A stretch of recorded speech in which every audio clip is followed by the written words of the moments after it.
আসসালামু আলাইকুম রহমতুল্লাহ। সুপ্রিয় শিক্ষার্থীবৃন্দু, আশা করি তোমরা সবাই ভালো আছো। আমরা আজকে শুরু করব অষ্টম শ্রেণী গণিত বইয়ের দ্বিতীয় অধ্যায় মুনাফা চ্যাপ্টার।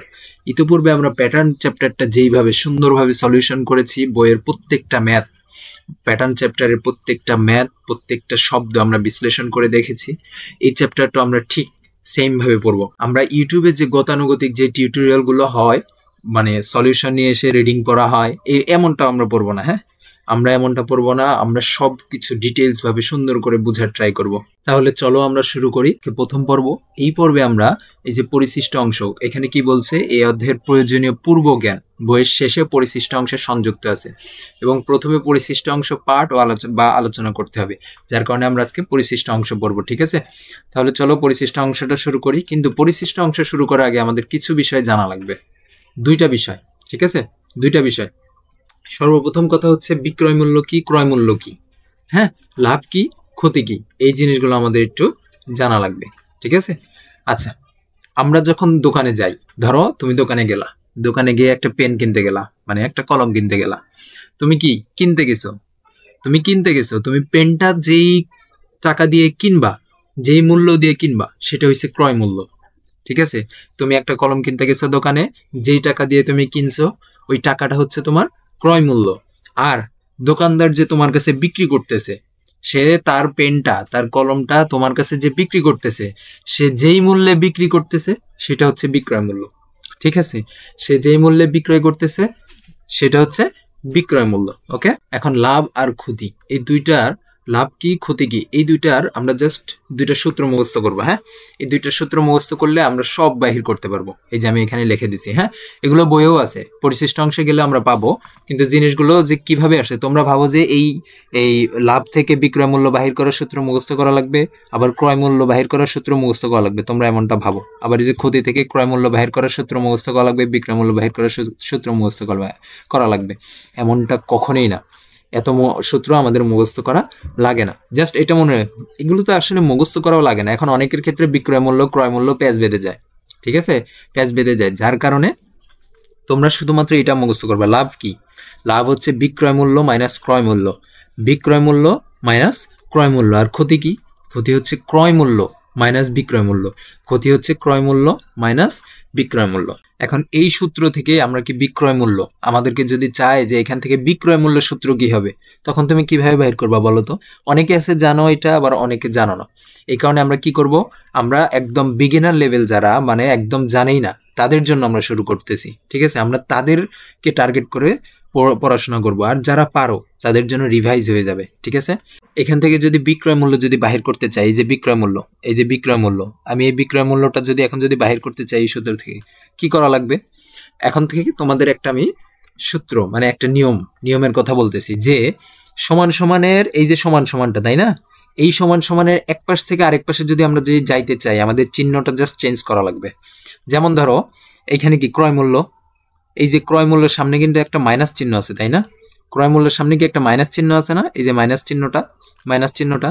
এখন আমি এই ক্রয় মূল্যটাকে যদি আমি এই সমান সমানের এই পাশে যদি নিয়ে আসি, এই ক্রয় মূল্যটাকে আমি সমান সমানের যদি এই পাশে নিয়ে আসি, তাহলে কি হবে জানো? ক্রয় মূল্যের সামনে যে মাইনাস আছে, এই মাইনাস চিহ্নটা চেঞ্জ হয়ে প্লাস হয়ে যাবে।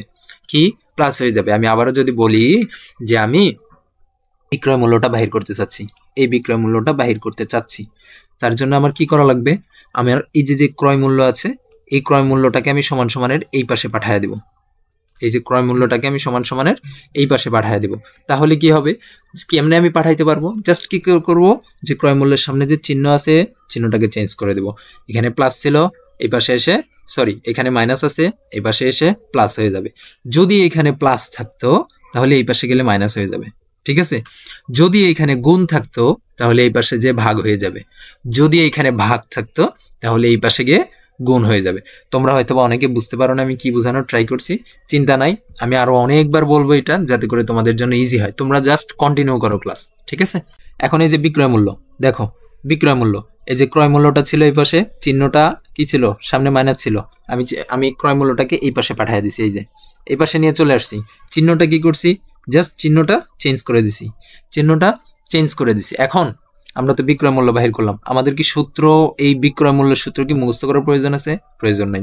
বিক্রয় মূল্য সমান সমান, এখান থেকে আমি বিক্রয় মূল্য যদি বাহির করতে চাই, ক্রয় মূল্যটাকে এই পাশে পাঠিয়ে দিব, তাহলে এই পাশেও মাইনাস ছিল, এই পাশে এসে এই লাভের পাশে এসেও প্লাস হয়ে গেছে, এই যে লাভের সাথে প্লাস হয়ে গেছে। ঠিক আছে, এখন আমি যদি এই ক্রয় মূল্য যদি বাহির করতে চাই, আমি যদি এই ক্রয় মূল্য যদি বাহির করতে চাই, তাহলে কি করব? আমি এই ক্রয় মূল্যটাকে এই পাশে পাঠিয়ে দিছি, সমান সমানের এই পাশে পাঠিয়ে দিছি, আর যে লাভটা ছিল, এই যে লাভটা, এই লাভটাকে আমি সমান সমানে এই পাশে পাঠিয়ে দিই। ঠিক আছে, দুইটাকে আমি চেঞ্জ করে দিচ্ছি, ক্রয় মূল্যকে আমি এখানে নিয়ে যাচ্ছি, আবার লাভটাকে আমি এখানে নিয়ে যাচ্ছি, দুইটাকে আমি চেঞ্জ করতেছি। এখন যদি চেঞ্জ করি, তার মানে দুইটার কি চিহ্নও চেঞ্জ হয়ে যাবে, তাই না? সমান সমানের এপার ওপার চেঞ্জ হচ্ছে, তার মানে চিহ্নও চেঞ্জ হয়ে যাবে। কি হবে? চিহ্নও চেঞ্জ হবে, এটা সবসময় মনে রাখবে, চিহ্নও চেঞ্জ হবে। ওকে, তাহলে আমি এই যে ক্রয় মূল্য, আমি এই যে ক্রয় মূল্যকে এই পাশে পাঠিয়ে দিচ্ছি, সমান সমানের এই পাশে, ও কি ছিল এই পাশে মাইনাস ছিল, এই পাশে এসে প্লাস হয়ে গেছে, সমান সমান, এই যে সমান। এখন এই যে বিক্রয় মূল্য ছিল, আমি এই যে বিক্রয় মূল্য লিখে দিছি, দেওয়ার পরে এখানে কি লাভ, লাভের সামনে কিচ্ছু নাই, কোনো কিছু না থাকা মানে কি তার সামনে পজিটিভ চিহ্ন, তাই না?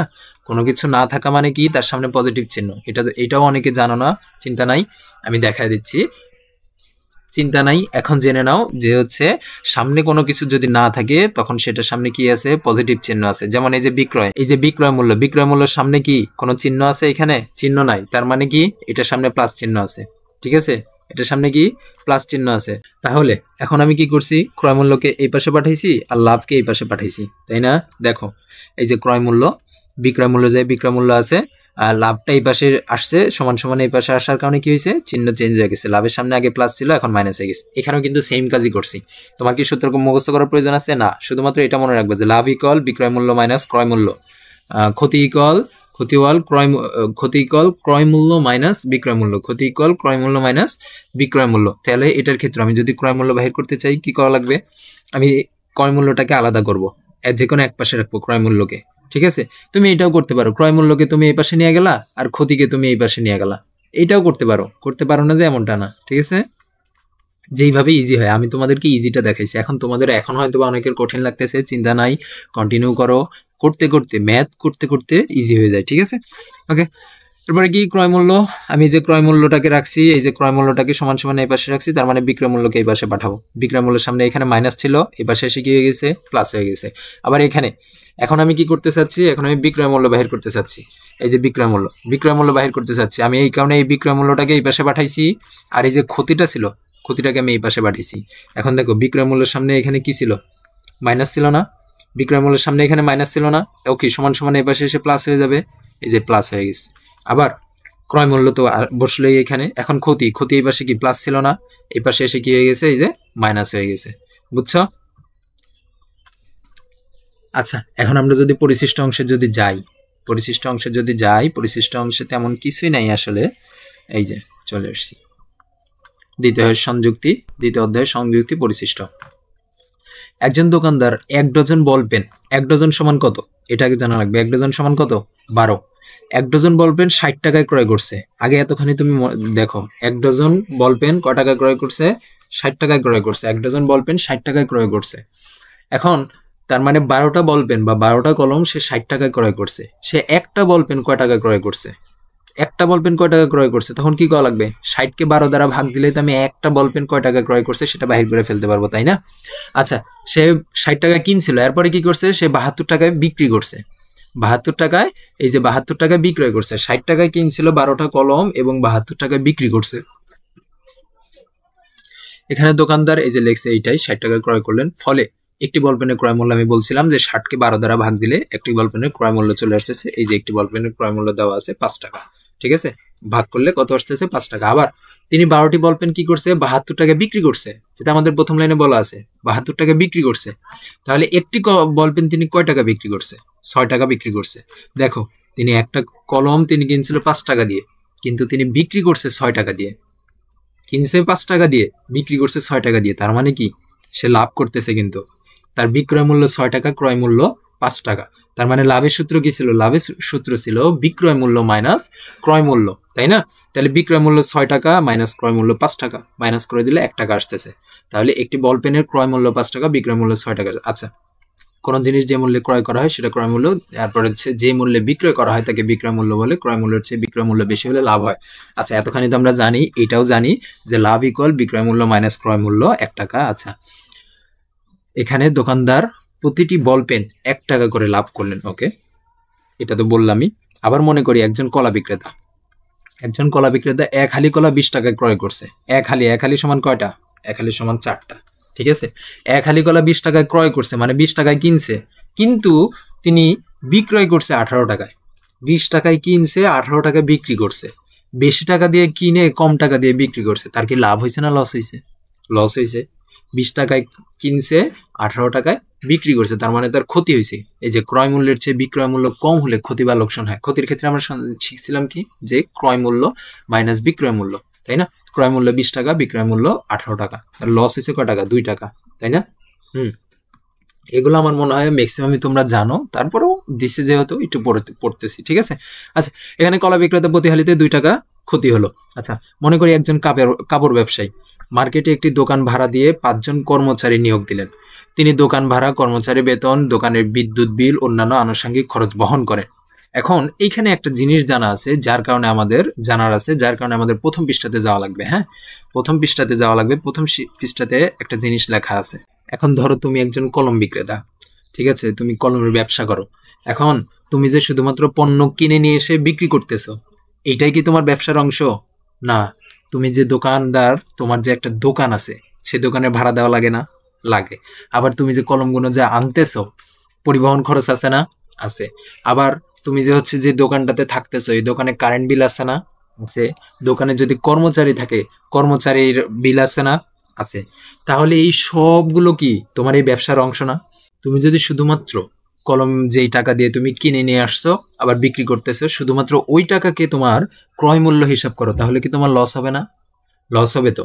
আর তুমি যদি দোকান ভাড়া, কারেন্ট বিল, পরিবহন খরচ, আনুষঙ্গিক যত খরচ আছে এই সবগুলো, এবং যে তুমি যে পণ্য বিক্রি করতেছো, যেমন হচ্ছে কলম যে বিক্রি করতেছো, এই কলমের দাম সব মিলা যদি তুমি হিসাব করো, তারপরে এই টাকা খাটায়া তুমি যদি এর চাইতে বেশি দামে যদি ব্যবসা করতে পারো, এর চাইতে বেশি দামে যদি তুমি কলমগুলো বিক্রি করতে পারো, তাহলে তো তোমার লাভ হবে, তাই না?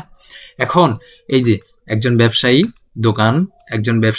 দোকান ভাড়া, পরিবহন খরচ, এরপরে কি অন্যান্য আনুষঙ্গিক খরচ ও পণ্যের ক্রয় মূল্যের সাথে যোগ করে প্রকৃত খরচ নির্ধারণ করা হয়। এই প্রকৃত খরচকে কি বলে? বিনিয়োগ বলে। এইটাই কিন্তু ওইখানে আসিল। কই দেখি, এই যে মনে করি একজন কাপড় ব্যবসায়ী মার্কেটে একটা দোকান ভাড়া নিছে, প্রথম কথা।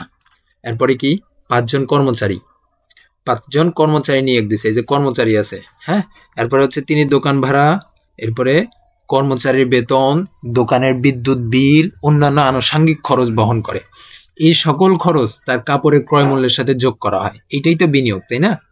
আচ্ছা, এই যোগফলকে তার মোট খরচ বলে। এখন যদি ওই কাপড় ব্যবসায়ী মাসে 2 লক্ষ টাকা ব্যবসা খাটায়, 2 লক্ষ টাকা যদি সে ব্যবসায় খাটায়, ধরো সে 2 লক্ষ টাকা এই সব খরচ করছে, কাপড় ক্রয় করছে প্লাস আরো এই দোকানের যাবতীয় খরচ, হ্যাঁ, এই 2 লক্ষ টাকার ভিতরে খাটায় সে যদি 2.5 লক্ষ টাকা যদি ওই কাপড় যদি বিক্রি করে, তাহলে তার লাভ আর থাকতেছে কত? 50,000 টাকা লাভ থাকতেছে। আবার যদি উনি ওই একই মাসে ধরো যে 2 লক্ষ টাকা খাটাইছে, কিন্তু তিনি 1,80,000 টাকার কাপড় বিক্রয় করে থাকেন, তাহলে কিন্তু তার লস আছে, 20,000 টাকা ক্ষতি আছে বা লোকসান আছে। এইটা এখানে বলছে, ঠিক আছে? আচ্ছা, এই যে লক্ষ্য করি, এই যে কয়েকটা সূত্র দেওয়া আছে, এগুলো কিন্তু মুখস্থ করা কখনোই লাগবে না। আমি প্রথমে দেখায় নিয়ে আসছি, এগুলো মুখস্থ করা লাগবে না, এগুলো আমি প্রথমে বুঝাইছি। হ্যাঁ, এখানে দেখো, তোমার এখানে দেখে মনে হবে যে হয়তো মুখস্থ করা লাগবে, এগুলো মুখস্থ করার দরকার নেই, ঠিক আছে? ওকে, আচ্ছা, লাভ বা ক্ষতিকে আমরা শতকরায় প্রকাশ করতে পারি। লাভ বা ক্ষতিকে আমরা শতকরা কি, এই জিনিস আমাদের জানা লাগবে। শতকরা মানে কি? প্রথম কথা হচ্ছে শতকরা মানে 100, এটা মুখস্থ করে নিবা। শতকরা মানে 100, এটা মুখস্থ। তারপরে বলতেছি, ধরো তুমি 50 টাকা দিয়ে কতগুলো কলম কিনে নিয়ে আসছো, নিয়ে এসে তুমি 60 টাকা দিয়ে বিক্রি করছো, তাহলে তোমার লাভ হয়েছে কত? লাভ হয়েছে কিন্তু 10 টাকা, তাই না? 10 টাকা লাভ হয়েছে। এখন তুমি যদি 100 টাকার কলম কিনে নিয়ে আসতা, তাহলে তুমি বিক্রি করতে পারতা কত? 60, 120 টাকায় বিক্রি করতে পারতা, তাই না? 50 টাকায় কিনে নিয়ে আসছো কলম, 60 টাকাতে বিক্রি করছো, তাহলে তুমি যদি 100 টাকায় যদি কিনে নিয়ে আসতা, 100 টাকার যদি কলম কিনে নিয়ে আসতা তাহলে তুমি 120 টাকা বিক্রি করতে পারতা, তাহলে তোমার লাভ থাকতে কত? 20 টাকা। এই যে 100 টাকা দিয়ে হিসাব করলাম না, এইটা হচ্ছে শতকরা। আবার আমি যদি বলি, ধরো তুমি 5 টাকার একটা কলম কিনে নিয়ে আসছো, 5 টাকায় কলম কিনে নিয়ে আসছো, নিয়ে এসে তুমি হচ্ছে ধরো যে 6 টাকায় বিক্রি করছো। 5 টাকায় কলম কিনে নিয়ে এসে 6 টাকায় বিক্রি করছো, তোমার লাভ হয়েছে কত? 1 টাকা। তুমি 5 টাকা ব্যবসায় খাটাইছো, এই যে কলম কিনে নিয়ে আসছো, এটাই তোমার ব্যবসা। 5 টাকা তুমি ব্যবসায় খাটায়ে তুমি 1 টাকা লাভ করছো। হ্যাঁ, তুমি যদি 100 টাকা যদি খাটাইতে তাহলে তোমার কয় টাকা লাভ হইতো? এটাই শতকরা হিসাব। শতকরা হিসাব সবসময় প্রথম কথা মনে রাখবা, শতকরা মানেই 100। প্রথম কথা মনে রাখবা, শতকরা মানেই 100। প্রথম কথা মনে রাখবা, শতকরা মানেই 100। ঠিক আছে? এই যে দেখো, বলছে লাভ বা ক্ষতিকে আমরা শতকরায় প্রকাশ করতে পারি। যেমন উপরে আলোচনায় 5 টাকা বল পেন কিনে 6 টাকায় বিক্রি করা 1 টাকা লাভ হয়, তাই না? 1 টাকা লাভ হয়েছে দেখছিলাম। তার মানে ও কি করছে? ও 5 টাকার ব্যবসা করে 1 টাকা লাভ করছে।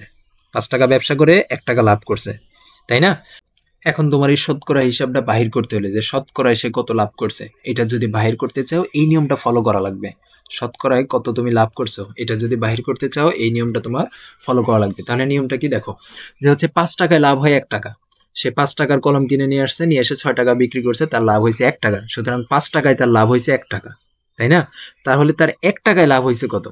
সে যদি 5 টাকায় যদি 1 টাকা লাভ করে থাকে, তাহলে সে যদি 1 টাকা যদি সে যদি ব্যবসায় খাটাইতো তাহলে সে কত লাভ করতে পারতো? মানে সে যদি 1 টাকার যদি কলম কিনে নিয়ে আসতো বা 1 টাকায় যদি কলম কিনে নিয়ে আসতো তাহলে সে কয় টাকা লাভ করতে পারতো?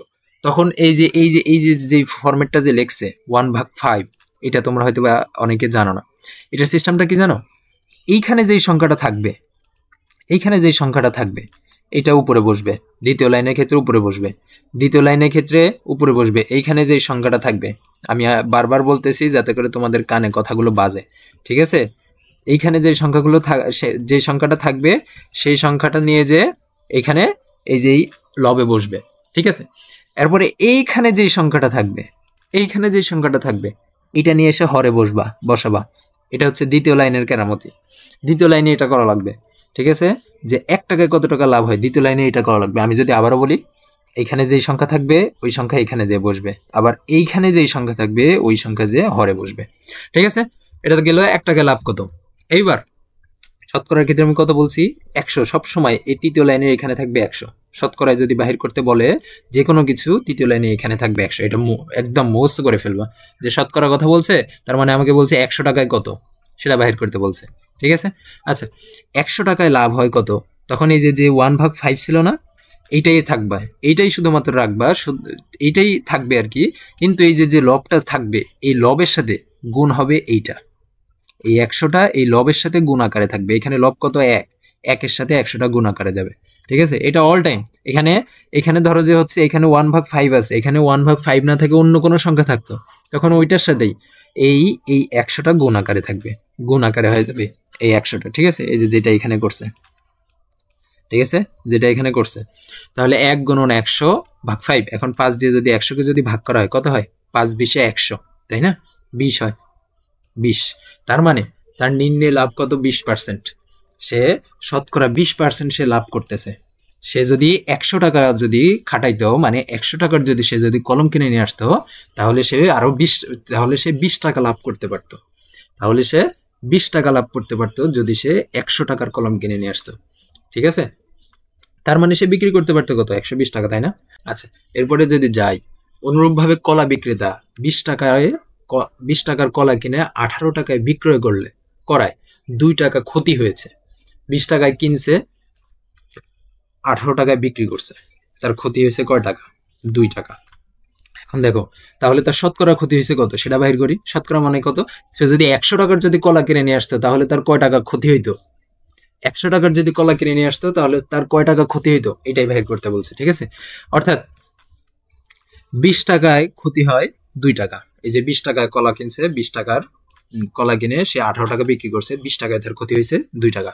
এখন 1 টাকায় তার ক্ষতি হবে কত? এই যে বলছিলাম, এখানে যে সংখ্যা থাকবে এখানে সেই সংখ্যা বসবে, এরপর এইখানে যে সংখ্যা থাকবে এইখানে সেই সংখ্যা বসবে, বসছে না? হ্যাঁ, এভাবে 1 টাকায় তার ক্ষতি হয় 2/20, এত টাকা, ঠিক আছে। এরপরে কি যে শতকরা মানে বলছিলাম এখানে 100 হবে, শতকরার কথা যদি বলে তখন তোমাদের এখানে 100 বসা লাগবে। সুতরাং 100 টাকায় ক্ষতি হয়, এই কি বলছিলাম, এই 100 যায় গুণ হবে কোথায়, এই লবের সাথে, এখানে লব যে সংখ্যা থাকবে সেইটার সাথে, ঠিক আছে। তার মানে 2 গুণন 100 ভাগ 20। আচ্ছা তোমরা লব হর চিনো তো, এই ভগ্নাংশের ক্ষেত্রে উপরেরটা লব নিচেরটা হর, ভগ্নাংশের ক্ষেত্রে উপরেরটা লব নিচেরটা হর।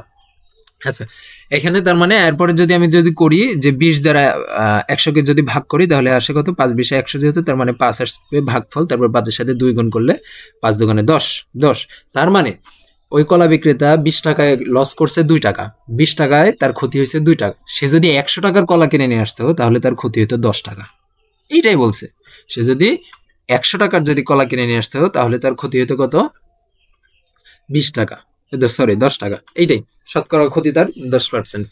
এরপরে উদাহরণ 1-এ যদি যাই, একজন কমলা বিক্রেতা প্রতি শত কমলা 1000 টাকায় কিনে 1200 টাকা বিক্রি করে। প্রতি শত মানে কি, 100 কমলা, প্রতি 100টি কমলা, প্রতি 100টি কমলা, প্রতি শত মানে 100, ঠিক আছে।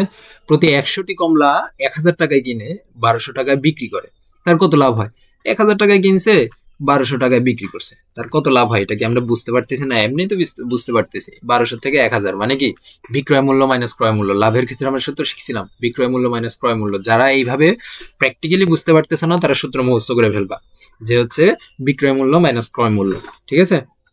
এই যে এখানে সমাধান দিয়ে দিচ্ছে, 100টি ক্রয় মূল্য, 100টি কমলার ক্রয় মূল্য 1000 টাকা, 100টি কমলার বিক্রয় মূল্য 1200 টাকা। এখানে ক্রয় মূল্য ওর চেয়ে বিক্রয় মূল্য বেশি হয়, লাভ হয়েছে।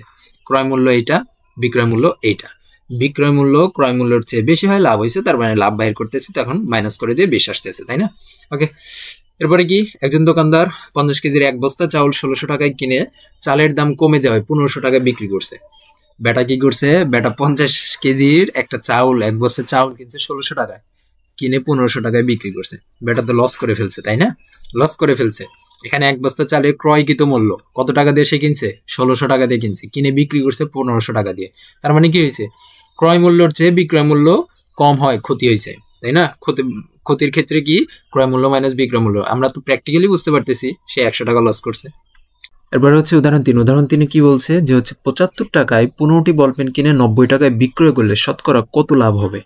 এই প্রথম কথা হচ্ছে শতকরা বলছে, শতকরা বলে দিছে, তাই না? শতকরা বলছে যে শতকরা মানে কত, 100তে 100 টাকায় তার কত টাকা লাভ হবে, তাই না? সে 75 টাকায় 15টা বল পেন কিনছে। সোজা কথায় বলতে গেলে যে হচ্ছে 15টা বল পেন কিনছে কয় টাকায়, 75 টাকায়।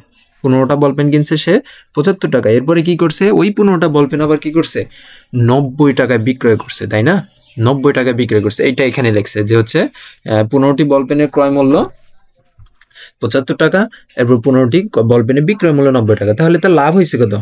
লাভের ক্ষেত্রে আমরা সূত্র জানতাম কি, যে হচ্ছে বিক্রয় মূল্য মাইনাস ক্রয় মূল্য, তাই না? বিক্রয় মূল্য মাইনাস ক্রয় মূল্য। বিক্রয় মূল্য কত, 90 টাকা, ক্রয় মূল্য কত, 75 টাকা, 15 টাকা। এরপরে আমরা শিখছিলাম কি, তাহলে সে ব্যবসায় খাটাইছে কত, ব্যবসাতে সে খাটাইছে 75 টাকা। সে 75 টাকা খাটায় লাভ করছে কত, লাভ করছে 15 টাকা, তাই না? লাভ করছে 15 টাকা। তাহলে সে 1 টাকায় কত লাভ করছে, 1 টাকায় কত লাভ করছে? তখন কি বলছিলাম, এইখানে যেই সংখ্যাটা থাকবে এই সংখ্যাটা এখানকার লবে বসবে। এরপরে কি, এরপরে হচ্ছে এইখানে যে সংখ্যাটা থাকবে এইটা বসবে এইখানে হরে, ঠিক আছে। এরপরে কি বলছে, যেহেতু শতকরা, যার কারণে আমরা এখানে 100 দিব। 100 কি কারণে দিব, শতকরা বলছে এই কারণে, ঠিক আছে। আচ্ছা 100 টাকায় তাহলে লাভ হয় কত, 15 গুণন, মানে এইটা যেটা থাকবে এইটাই জাস্ট এর সাথে হচ্ছে তোমার 100 গুণ করে দেব, এর সাথে কি 100 গুণ করে দেব, 20 টাকা। আচ্ছা তার মানে কি, তার নির্ণয় লাভ কত, 20%। তার 20% লাভ হচ্ছে। হ্যাঁ, সে যেই টাকাই খাটাক, ধরো সে 200 টাকা খাটাইলো, সে যদি 200 টাকা খাটায় তাহলে তার 200 টাকার 20% তার হচ্ছে লাভ হবে, ঠিক আছে। আচ্ছা এই প্রশ্নটা বুঝতে হলে তোমাদের এই অঙ্কগুলো আরেকটু সুন্দরভাবে করা লাগবে, আরো পারদর্শী হওয়া লাগবে, একটু পারদর্শী হওয়া লাগবে। হ্যাঁ, এই অঙ্কটা অনুশীলনীতেও আছে, আমরা অনুশীলনীতে এই অঙ্কটা করাবো, ঠিক আছে। এই অঙ্কটা আমরা কোথায় করাবো, অনুশীলনীতে, যাতে করে এই আগের নর্মাল টাইপের গুলো তোমাদের একটু ক্লিয়ার হয়ে নিক, তারপরে এটা একটু অ্যাডভান্স টাইপের, হালকা অ্যাডভান্স, বেশি না, হালকা অ্যাডভান্স। ওকে, আচ্ছা এটা আমরা তাহলে পরে করবো। ওকে, পরে কখন, এই যে অনুশীলনীর ভিতরে। আচ্ছা এরপরে যদি যাই, আর একটাই আছে এই পরিশিষ্ট সংযুক্তি অংশের ভিতরে। ওকে, এখানে কি, নাবিল মিষ্টির দোকান থেকে প্রতি কেজি, প্রথম কথা হয়েছে হচ্ছে প্রতি কেজির কথা বলছে। প্রতি কেজি মানে কি, যত কেজি কিনুক 1 কেজির দাম 250 টাকা। প্রতি কেজি মানে কি, যত কেজি সে কিনুক, প্রত্যেকটা কেজি মানে প্রতি 1 কেজির দাম সে নিবে কত, 250 টাকা। ওকে, সে 2 কেজি সন্দেশ কিনছে, 250 টাকা করে সে 2 কেজি সন্দেশ কিনছে, তাহলে সেখানে 2 কেজি সন্দেশে তার কত টাকা খরচ হলো, যেহেতু 1 কেজির দাম এখানে বলাই আছে 250 টাকা, তাহলে 2 কেজির দাম হবে কত, 500 টাকা। এখন এইখানে একটু প্যাচ দিছে, প্যাচটা হচ্ছে যে ভ্যাটের হার 4 টাকা। ভ্যাটের হার 4 টাকা, এই কথাটা বলতে কি বুঝাইছে, যে ভ্যাটের হার 4 দ্বারা কি বুঝাইছে? ভ্যাটের হার বলতে, হার যখন বলছে তখন তোমাদের মাথায় রাখা লাগবে যে এটা হচ্ছে 100। হার যখন থাকবে তখনই মাথায় রাখা লাগবে যে এটা হচ্ছে 100 দেয়। হ্যাঁ, ভ্যাটের হার বলতে এখানে বুঝাইছে যে হচ্ছে প্রতি 100 টাকায় তুমি ওই দোকান থেকে যেই কয় টাকারই জিনিস কিনো, তুমি ওই দোকান থেকে যেই কয় টাকারই মিষ্টি কিনো, তোমাকে প্রতি 100 টাকার ক্ষেত্রে 4 টাকা করে তোমার আরো বাড়তি দেওয়া লাগবে। 4 টাকা করে বাড়তি বা ভ্যাট বা কর দেওয়া লাগবে। 4 টাকা করে বাড়তি বা ভ্যাট বা কর দেওয়া লাগবে প্রতি 100 টাকার ক্ষেত্রে। তুমি যত টাকারই কিনো, তুমি যদি 400 টাকার কিনো, তাহলে তোমার প্রতি 100 টাকার ক্ষেত্রে 4 টাকা করে হলে, তাহলে হচ্ছে তোমার 400 টাকার ক্ষেত্রে কত হয়, 4 চারা 1600, তাই না? সরি, 4 চারা 1600 বলতেছি, 4 চারা 16 টাকা তোমার বাড়তি দেওয়া লাগবে। তুমি যদি 500 টাকার জিনিস কিনো, তাহলে কত দেওয়া লাগবে, 5-এর সাথে জাস্ট 4কে গুণ করে দিবা, 4-5 20। তোমরা হয়তো এইভাবে বুঝো নাই, না বুঝলে এই যে এখানে দেখো, এখানে লেখা আছে, দেখো এটা তো বুঝছো যে 500 টাকা আসছে। এরপরে কি, 100 টাকায় ভ্যাটের হার কত, ভ্যাট কত, 4 টাকা। এই যে ভ্যাটের হার যে 4 টাকা বলছে, এর মানেই হচ্ছে 100 টাকায় ভ্যাট 4 টাকা, এটা মনে রাখবা। হ্যাঁ, তাহলে 1 টাকায় কত আসবে, উপরেরটা এখানে বসবে, এই 100 এখানে বসবে, তাই না? ওকে, এরপরে কি, 500 টাকায় ভ্যাট কত, কারণ আমি 500 টাকার জিনিস কিনছি না, আমার ভ্যাট দেওয়া লাগবে 500 টাকা। তাহলে 500 টাকার ক্ষেত্রে কত হবে, জাস্ট এখানে নিয়ে যে 500 টাকা গুণ করে দেবো, তাহলে কাটাকাটি করার পরে 20 টাকা আসতেছে। তাহলে এখন বলছে সন্দেশ ক্রয় বাবদ সে দোকানিকে কত টাকা দিবে। নাবিল সন্দেশ ক্রয় বাবদ দোকানিকে 500 যোগ 20 টাকা তার হয়েছে কর। 500 টাকার ভিতরে 20 টাকা তার হয়েছে কর। সে যদি 400 টাকার যদি জিনিস কিনতো, তাহলে তার কর দেওয়া লাগতো কত, 16 টাকা। তখন 516 টাকা তার দোকানিকে দেওয়া লাগতো, তাই না? এখন সে দিছে, যেহেতু সে 500 টাকার জিনিস কিনছে, যার কারণে সে দিছে 20 টাকা, আরো 20 টাকা কর দিছে, যার কারণে সে সর্বমোট দোকানিকে কত টাকা দিবে, 520 টাকা। লক্ষণীয়, কোন দ্রব্যের ক্রয় মূল্যের সাথে নির্দিষ্ট হারে প্রদানকৃত করকে মূল্য সংযোজন করো বা মূল্য সংযোজন কর বা ভ্যাট, ভ্যালু অ্যাডেড ট্যাক্স বলা হয়। ওকে, এটার দরকার নেই, জাস্ট তোমরা মনে রাখবা যে ভ্যাটের হার বলতে 100 টাকায় যত ভ্যাটের হার হবে সেটা। 100 টাকা এখানে 4 আছে, যার কারণে 4 টাকা। ওকে, তো এই ছিল আমাদের পরিশিষ্ট অংশ। হয়তোবা তোমরা অনেকে অনেক কিছু বুঝো নাই, তবে তোমরা লেগে থাকো। হ্যাঁ, এই ক্লাসের পরবর্তী ক্লাসগুলো করো, আস্তে ধীরে করতে থাকো। এটা স্বাভাবিক, ম্যাথ যে একদিনে সবাই পেরে যাবে এমনটা কখনোই সম্ভব হয় না, তাই না? আমি নিজেও অনেক অনেক টাইমের পরে এগুলো সলভ করার কি শিখছি। তাই তোমরা লেগে থাকো, ছেড়ে দিবে না, ঠিক আছে? ওকে, তো আজকের মতো এখানে বিদায় নিচ্ছি। আসসালামু আলাইকুম।